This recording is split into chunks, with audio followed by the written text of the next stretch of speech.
Jadi ahli ruqyah harus tahu batasnya. Silakan baca kitab Tibbun Nabawi Imam Ibnu Qayyim, ada batasan ruqyah di situ. Enggak ada jodoh jangan diruqyah, dinikahkan. Di khitbah Pak, kalau enggak ini bid'ah zaman now ya. Bid'ah zaman now itu. Dikit-dikit ruqyah, kepala sakit ruqyah, mana dalilnya? Enggak ada. Ya, itu perdukunan syar'i. Ya, itu perdukunan syar'i. Bid'ah juga itu Pak.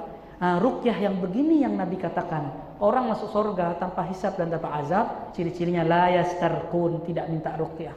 Assalamualaikum warahmatullahi wabarakatuh. Alhamdulillah wassalatu wassalamu ala Rasulillah wa ala alihi wa sahbihi wa mawala amma ba'd.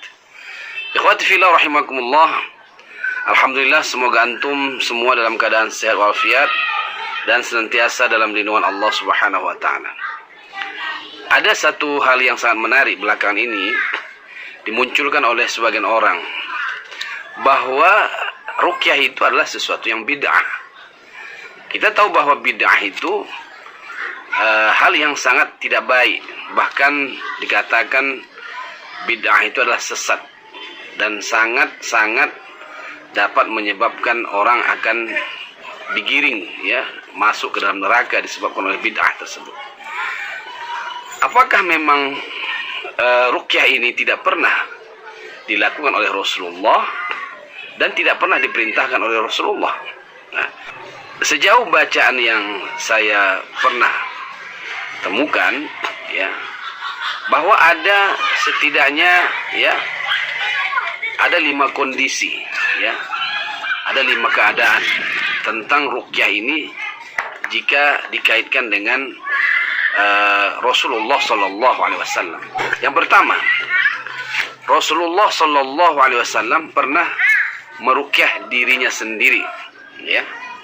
Nah, ini berdasarkan hadis yang disampaikan oleh ya Ibunda Aisyah, di mana Rasulullah Sallallahu Alaihi Wasallam ketika hendak tidur ya, di setiap malam beliau menampung kedua tangannya ya, kemudian membaca ya surah Al-Ikhlas, Al-Falaq dan An-Nas, kemudian meniupkan ke telapak tangannya dan mengusapkan ya ke badannya atau ke tubuhnya, mulai dari kepala, wajah, kemudian tubuh bagian depan dan bagian-bagian terjangkau oleh Rasulullah Sallallahu Alaihi Wasallam. Nah, itu disebutkan dalam satu hadis ya, bahwa Aisyah, Ibunda Aisyah meriwayatkan hal yang demikian. Berarti Rasulullah pernah meruqyah dirinya sendiri ya. Kemudian di dalam satu hadis ya, yang juga dapat ditemukan dalam kitab-kitab hadis ya, yaitu dalam kitab Imam At-Tirmizi atau Sunan At-Tirmizi, bahwa karena Rasulullah Sallallahu Alaihi Wasallam ya yata'awwadzu minal jan, beliau selalu membacakan doa-doa perlindungan terhadap dirinya sendiri ya, dari gangguan jin, wa ainin nas, dari ain manusia, hatta nazalatil muawwidhatan, sampai turun kedua ayat kedua surah, yaitu Al-Falaq dan An-Nas. Falamma nazalata, ketika keduanya sudah turun ya, akhadha bihima, lalu Rasulullah mengambil kedua surah ini menjadi bacaan perlindungan. Itu yang disebut dengan ruqyah. Nah, itu yang pertama, Rasulullah meruqyah dirinya sendiri.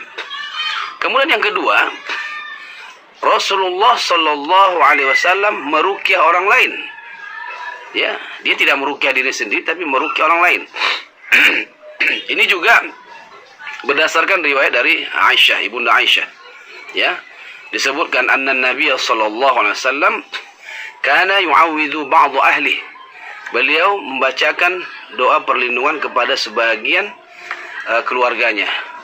Yamsahu biyadihil yumna, beliau usapkan dengan tangan kanannya, wa yaqul, sembari mengatakan Allahumma rabban nas adhibil ba's, ishfihi wa anta syafi la shifaa illa shifauk shifaan la yughadiru saqama. Ini membacakan doa perlindungan kepada keluarganya, yaitu orang lain, bukan terhadap dirinya sendiri.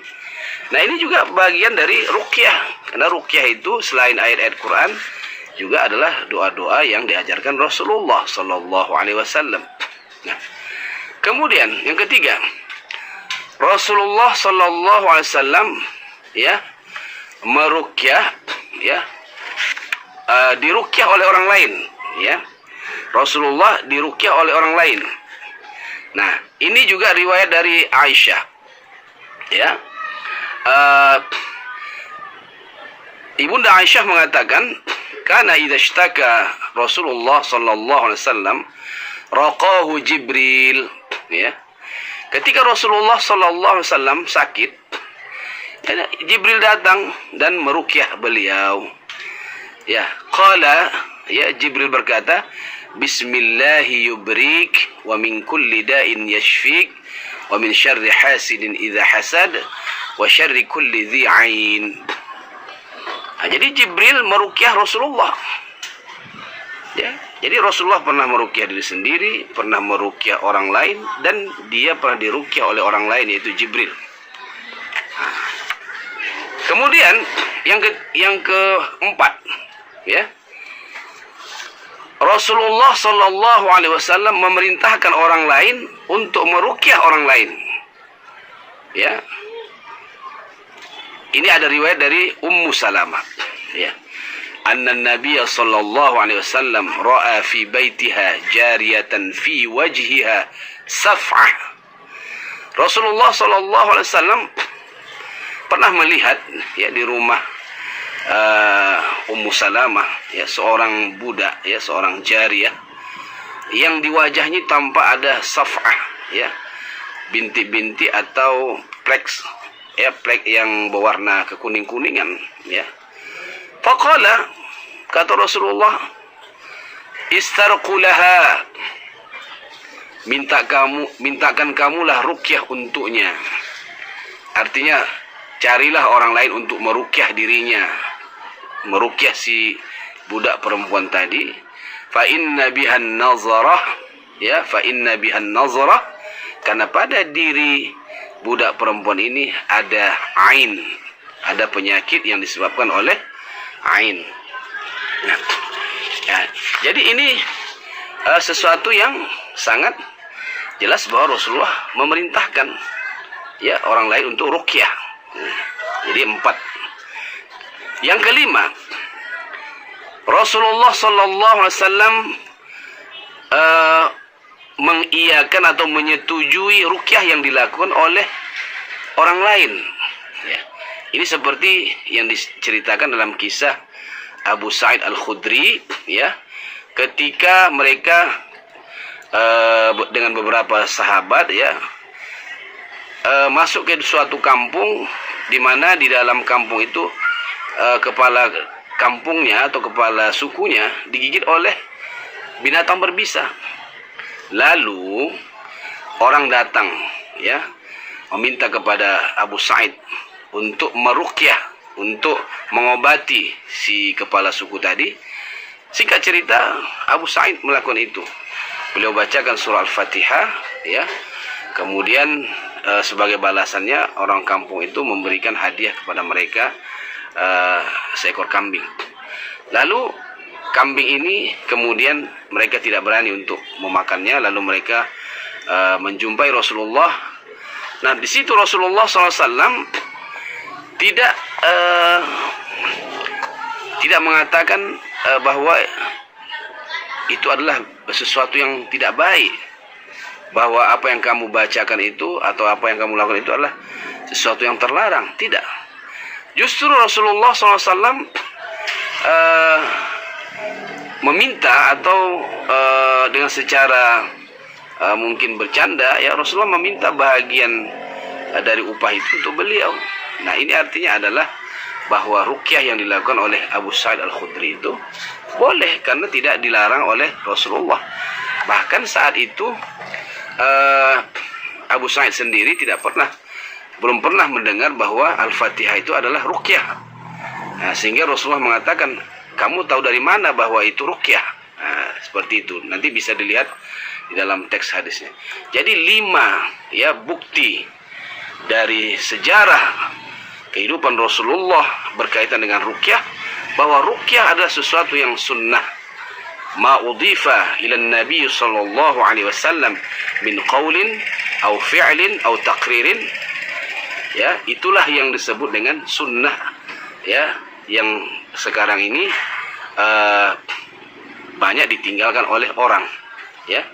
Bahwa apa yang dilakukan oleh Rasulullah, apa yang dikatakan oleh Rasulullah, apa yang disetujui oleh Rasulullah walaupun beliau tidak melakukan, itulah bagian dari sunnah Rasulullah. Jadi ruqyah itu adalah sunnah Rasulullah sallallahu alaihi wasallam, bukan sesuatu yang bid'ah. Mudah-mudahan penjelasan ini bisa membuka pikiran kita sehingga kita tidak dengan mudah mengatakan bahwa ruqyah itu adalah sesuatu yang bid'ah. Demikian, semoga bermanfaat. Wassalamualaikum warahmatullahi wabarakatuh.